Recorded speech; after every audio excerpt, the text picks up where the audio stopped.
Ontario heads to the polls on June 7th. The province has seen 15 years of the Liberals in power, and many recent polls have the Grits trailing badly. While the numbers don't add up for them now, in previous elections, they have come from behind to win a majority. But the sands seem to be shifting. The Ontario PCs were thrust into a brief leadership campaign after Patrick Brown resigned following allegations made by two women. None of those allegations have been proven in court.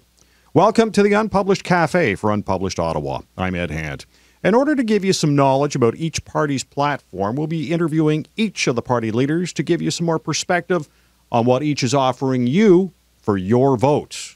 We begin with Mike Schreiner. He is the leader of the Green Party of Ontario, and he joins us for the podcast. How are you, Mike? I'm fantastic, Ed, and pleasure to join you, and it's a beautiful day in Ottawa today. That it is. This is going to be your third election as party leader. That's right. What have you learned from the previous two that you hope to apply now?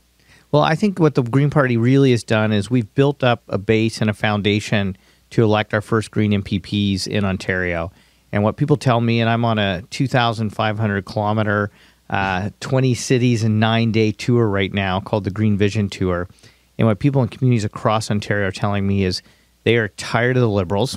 It's an establishment party that has proven it can't govern the province, and they don't trust the new Conservative leadership and they feel like we have another establishment party that's shown they can't even govern themselves, let alone the province.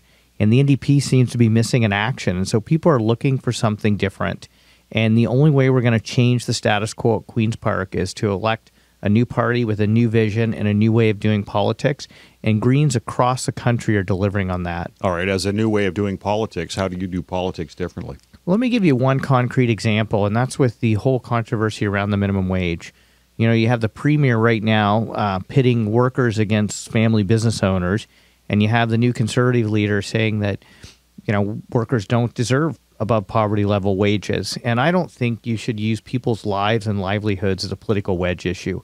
That's doing politics the old way. Doing politics the new way is saying, hey, let's raise the minimum wage so nobody's working full-time in poverty, and let's lower payroll taxes on small local family-owned businesses, providing them with immediate cash flow relief so they can afford to hire more workers and pay those workers a better wage. That's doing politics differently because it's finding the solution that puts people first. All right. The jobs in the economy are what we wanted to get into, and you led us right into it. Liberals have boosted the minimum wage. Another bump is expected next year to 15. You support a living wage and a basic income guarantee.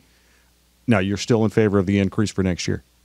Absolutely, provided that the government brings in immediate cash flow relief for local businesses by lowering their payroll taxes.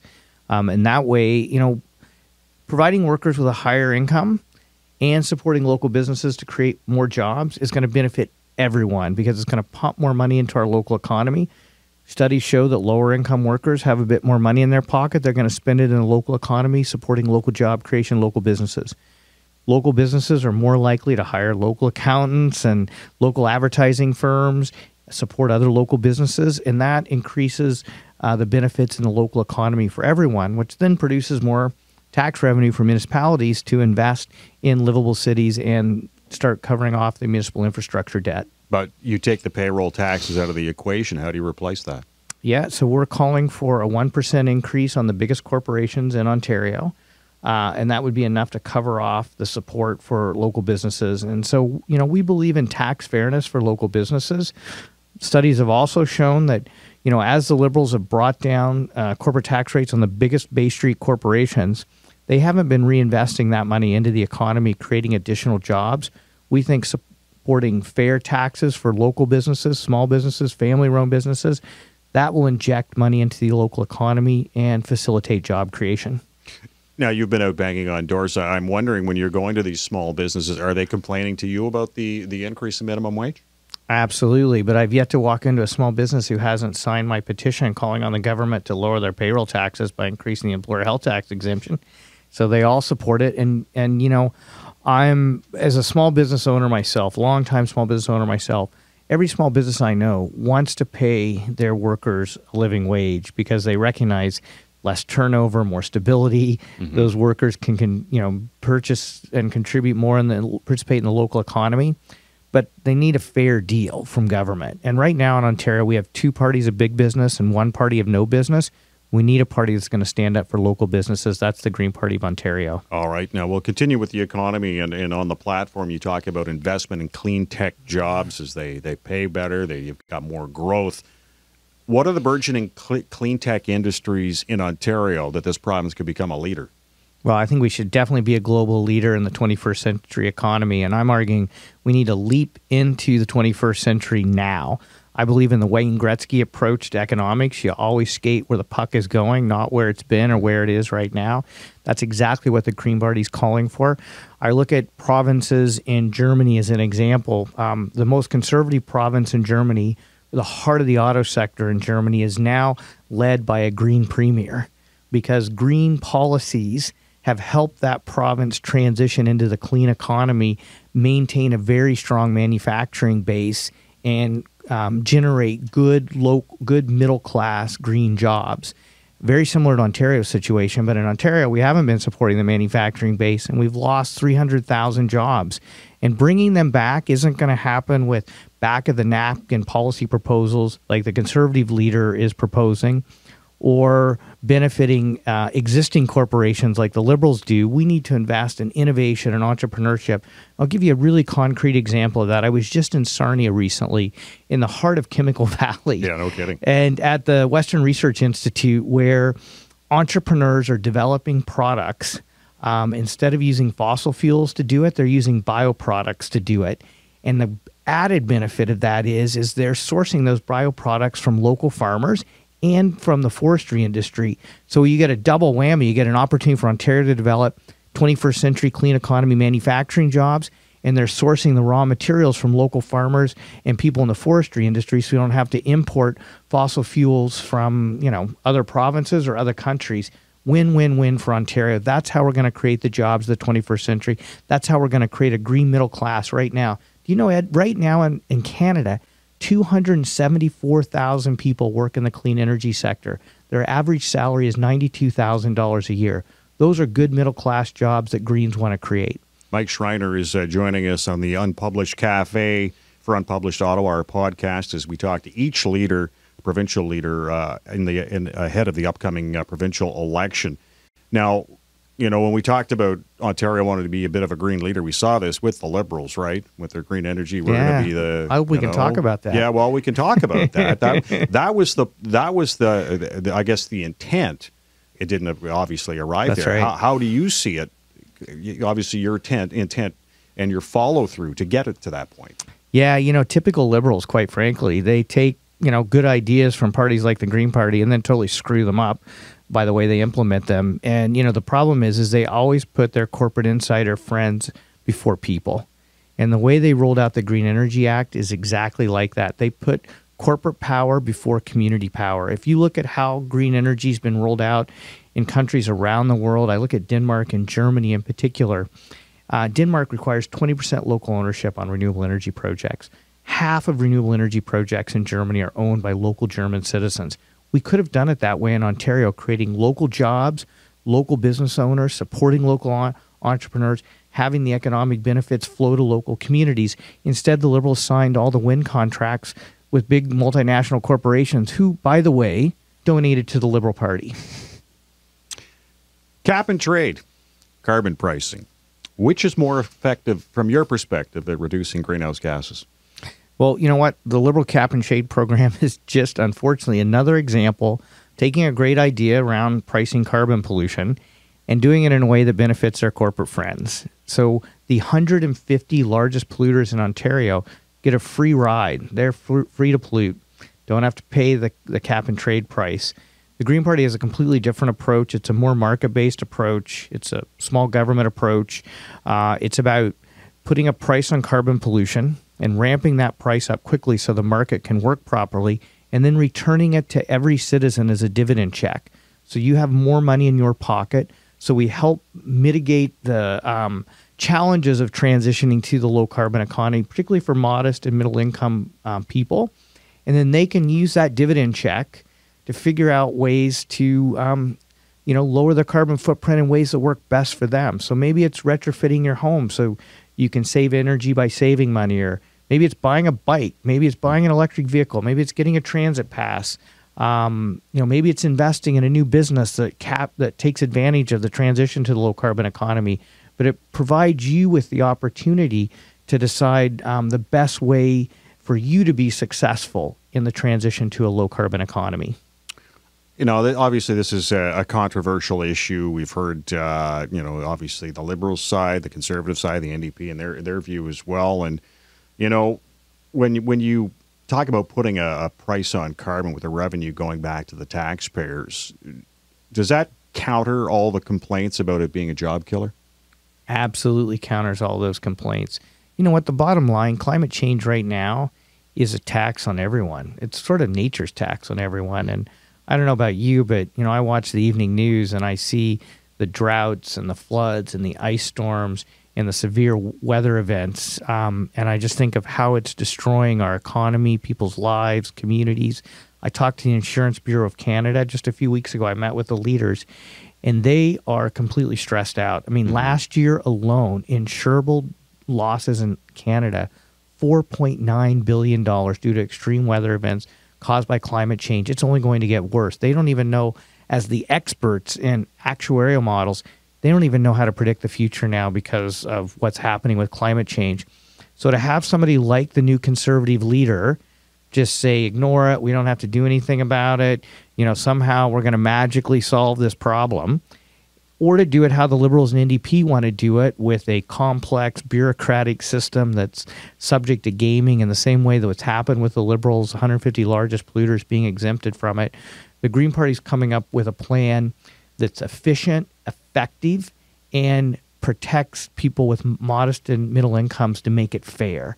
And that's what carbon fee and dividend is all about. All right. Now, in terms of that, the focus Green Party will be on the sectors of transportation, buildings, and industry. That's How right. do you see them to be impacted by your plans? Yeah. So, the three largest sources of greenhouse gas pollution in Ontario are transportation, buildings, and industry, in that order. So, first of all, when it comes to transportation, investing in public transit and being honest with people about how to pay for it. In the last election, I'll never forget, I was knocking on doors in Guelph, and where I'm from, and I knocked on this gentleman's door, and I said, I'm for all-day two-way GO service between Guelph, Toronto, and KW, and I could say the same thing here in Ottawa with regional transit, LRT, etc. In this case, I was in Guelph, and he said, "Oh, well, all the parties are calling for investments in transit. What makes you different than everyone else?" I'm like, I'll be honest with you and tell you how I'm going to pay for it. The others think magic money and fairy dust is going to build transit. It's not. Or they'll do what the Liberals are doing and debt finance it all and sell off Hydro One through the privatization scheme that's going to be a financial disaster for Ontario. I'm not going to do any of that. We were saying, let's do what the experts are telling us to do. The economists, the business leaders, the experts are saying congestion charges to drive into Toronto, a commercial parking levy within the GTA, and land value taxation around transit sites to capture that extra value and property from the build out of the public transit. That would raise the money we need to invest in transit. And the gentleman said to me, he's like, "Oh, I would never vote for you. You're going to charge me to drive to the Leafs game?" And I know Sens fans would probably say, yeah, you should get charged to go to a Leafs game, but for Leafs fans, that's a pretty tough issue, eh? It is. And I said to him, I understand why you'd be opposed to that, but I hope you respect me for being honest with you, because if we don't start electing honest politicians, we'll never have honest politics.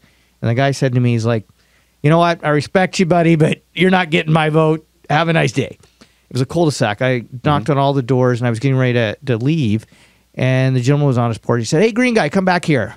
I was like, "Oh, great. How much abuse can one guy take in one day, eh?" It's politics. Yeah, it's politics. Right. I figured, okay, I got to go back there. I got to respect him. He's a voter. Whether he votes for me or not, I represent him. I want to be his voice at Queen's Park. So I walk over, and he says, "You know what? I want to sign, and I'm voting for you." I was a bit shocked, and I said, "Well, why? What made you change your mind?" And he's like, "Oh, I still don't like your policy. I don't want to be charged to go to the Leafs game." But he said, "You know what? I listened to you, and I realized that, you had the courage to stand here on my porch, tell me what you stood for and how you would pay for it. And none of the other politicians are doing that. And you're right. If we don't have people be honest, if we don't vote for honest politicians, we're never going to have honest politics. And so people may not like our funding mechanism, but at least we have one." the bottom line is no one can say they were surprised. You were honest and open about it right from the beginning. Absolutely. Yeah. Mike Schreiner is joining us on the Unpublished.Cafe podcast as we are talking about the Green Party and its election platform heading into the Ontario election coming up on June 7th. And we will be talking to each of the party leaders to give you more information on how to be informed when it comes to casting your ballot. Now, you did bring up hydro, so and we have been seeing rates increase in the province. Absolutely. Liberals sold a stake in the utility, and it's expected the province is going to lose $1.8 billion in revenue. And we hear, that it contributes to taxpayers, but we've heard more about it being mismanaged than we hear about getting the dividends about that. The NDP is saying it would reverse the sell-off. I don't know how you do that unless you're going to buy out whoever bought it in the first place. Yeah, magic math, I guess. I don't know. When it comes to hydro, how do you bring it to heel when it comes to costs and expenses? Because you ask anybody in this province, whether it doesn't matter what their political stripe is, that's right, they're going to say hydro is the issue. Yeah, well, first of all, the Liberals made just a disastrous decision privatizing Hydro One. It makes no sense financially, and it actually is bad public policy as well. And I've written about it on a number of occasions, so I won't go into detail on that. But I think the Liberals' unfair hydro plan is the most expensive Band-Aid in Ontario's history, and we're going to pay big time for it, and I'm opposed to it, which I guess we don't know what the Conservative platform is going to be, but I was really surprised when the Conservatives embraced it, like in the previous platform they had a few months ago. And you know what? I think it is so cynical for a government to say we're going to reduce your electricity bills by 25% before the election. We know they're going to go way up after the election, and they're going to spend $40 to $90 billion of our money to do it. That's the most expensive election vote buying scheme I've ever seen. That's $40 to $90 billion that could go into healthcare and education, housing, transit, making university more affordable for people. It's just so irresponsible.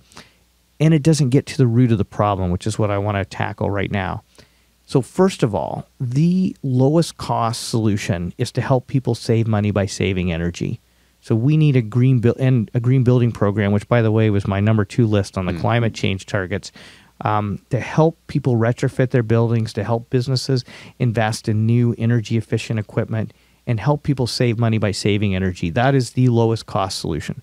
Secondly, the Green Party is the only party with the courage to stand up to one of the most powerful lobbies in Ontario, and that's the nuclear lobby. We are going to say no to the nuclear industry, tripling your electricity prices over the next decade to finance the rebuilding of outdated, overpriced nuclear plants. And I realize we can't turn nuclear off right now, 60% of our electricity. We're not saying turn it off. We're saying no more money on a technology that's never delivered on time or on budget, especially when right next door we have low-cost water power from Quebec that we could purchase at a third of the price of rebuilt nuclear. So let's take advantage of that low-cost, clean, green power, and then let's start taking it and not lock ourselves into outdated, overpriced technology. And now, as the price of renewable energy is starting to drop dramatically, matter of fact, the state of Colorado just did a power auction where it wasn't for renewable energy, it was just for electricity. And they ended up signing the contracts with wind and solar producers and storage providers because they came in cheaper. The bids came in cheaper than any other form of power: coal, nuclear, oil, gas, anything. So why is Ontario? We bought high for renewable. This is like typical Liberals, bought high for renewable energy, and now that the prices drop, they're getting out of renewable energy. I don't know of anybody who buys high and sells low, but I guess the Liberals do that. And then they and the Conservatives both want to double down on tripling your electricity bills by rebuilding outdated, overpriced nuclear technology. I'm a small business owner. I would never invest in a technology that's never delivered on time or on budget when there are lower cost, cleaner options right next door. So let's do it. The clean options, though, don't seem to be as less expensive. Well, you know what? So right now you can buy Quebec water power for a third of the price of rebuilt nuclear. Bottom line.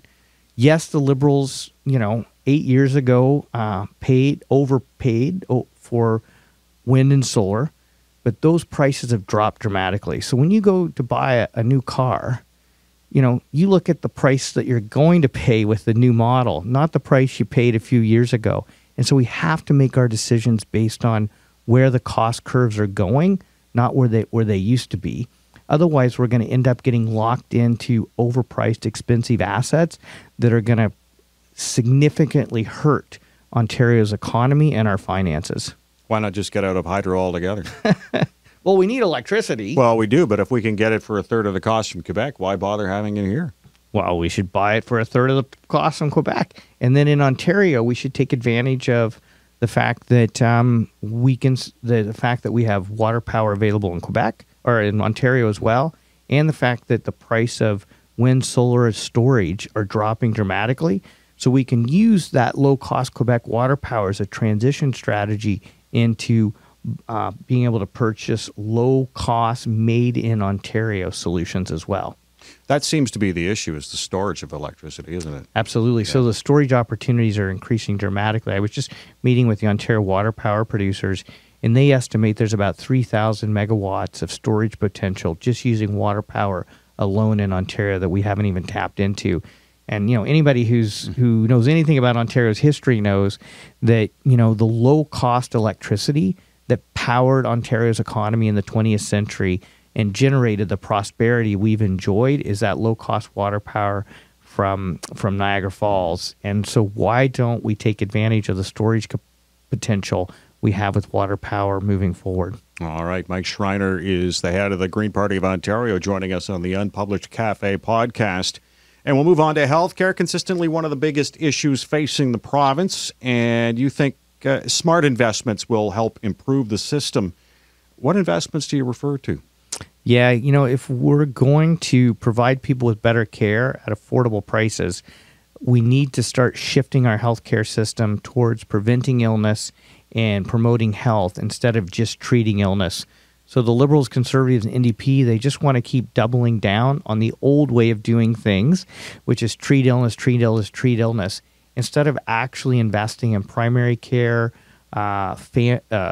community care, nurse-led practitioner clinics, more holistic care in our communities to help prevent illness in the first place, to promote healthy lifestyles so fewer people get sick and clog up our emergency rooms.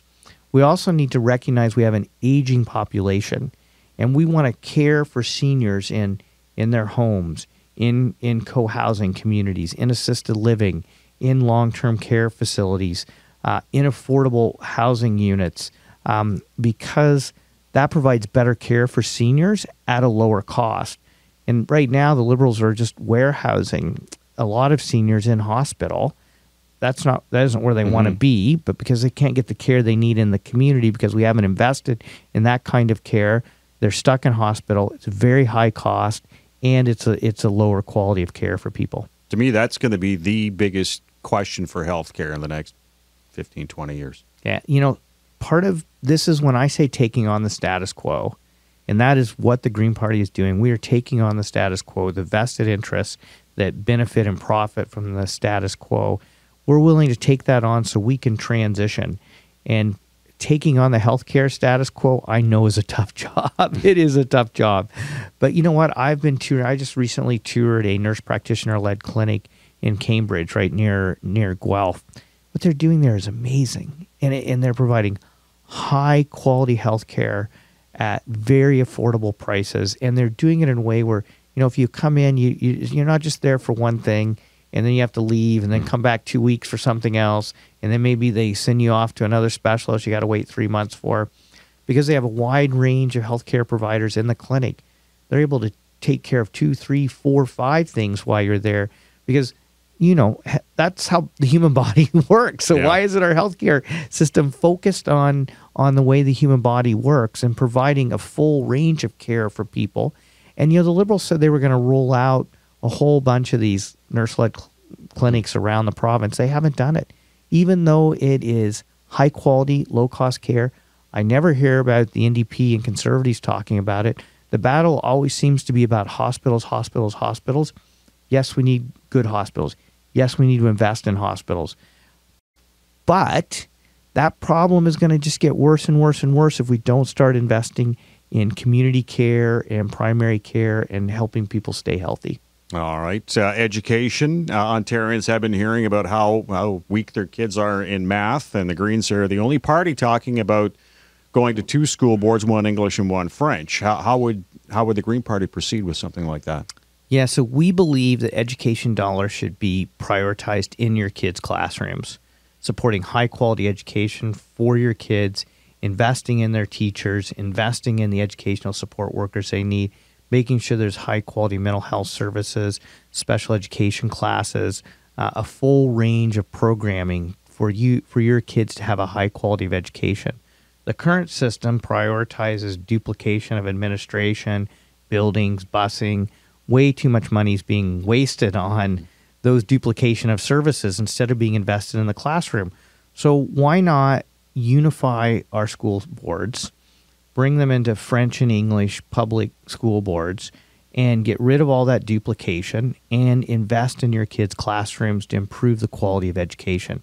I think that'll benefit students and teachers in the public and the separate school systems and improve the quality of education for everyone. Okay, now how is it going to improve the quality for those in the separate board?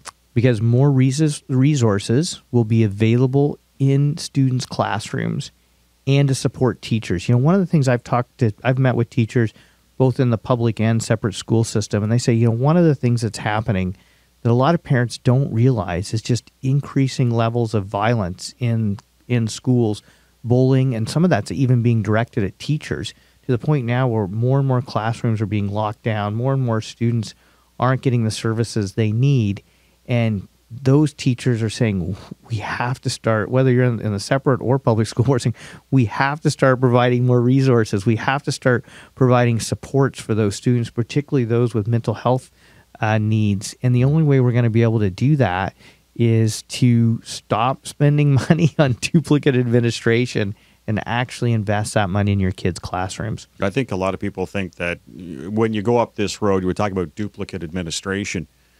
It wouldn't be like cutting one administration to take care of 2 boards because you've got so many students, teachers. The administration would not reduce by 50%, right? Oh, no. If it would be 50%, they need to be talking about $7-8 billion a year in savings, and we're talking about $1.2 billion. And the other thing that we should be really clear on is any unification of the school system would still preserve all the jobs for the teachers. Like, we still need teachers. Mm-hmm. We still need, ECEs. We still need, school counselors and more support staff. All that we still need. It's the duplication at the administrative level. And by the way, those are also the highest paid people too, right?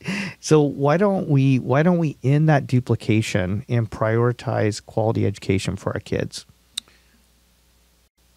The sex ed curriculum was brought up again, obviously, during the Ontario PC leadership race. And obviously, they've got a candidate running on just that.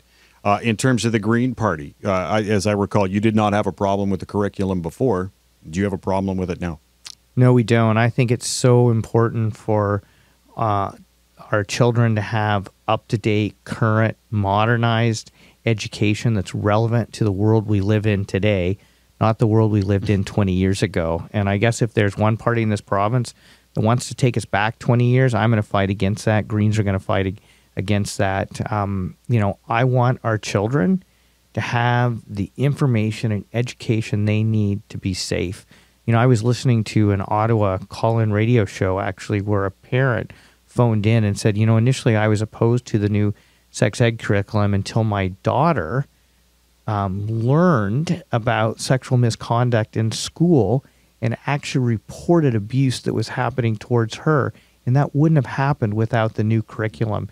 And this parent said, I've completely changed my mind now.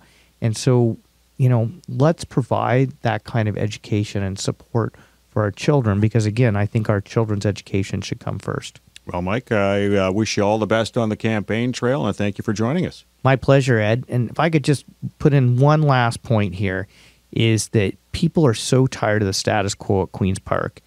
And we are never going to change the status quo if we keep voting for the 3 establishment parties. If you want something new, we have to vote for a new party with a new vision and a new way of doing politics. And that's what the Green Party is offering in this election. And I appreciate the opportunity to talk with you about it. Mike Schreiner is the leader of the Green Party of Ontario, joining us on the Unpublished Cafe for Unpublished Ottawa. Ontario goes to the polls on June 7th, and we'll bring you interviews with each party leader before the vote so you can make an informed choice. Thanks for listening to the Unpublished Cafe podcast. I'm Ed Hand.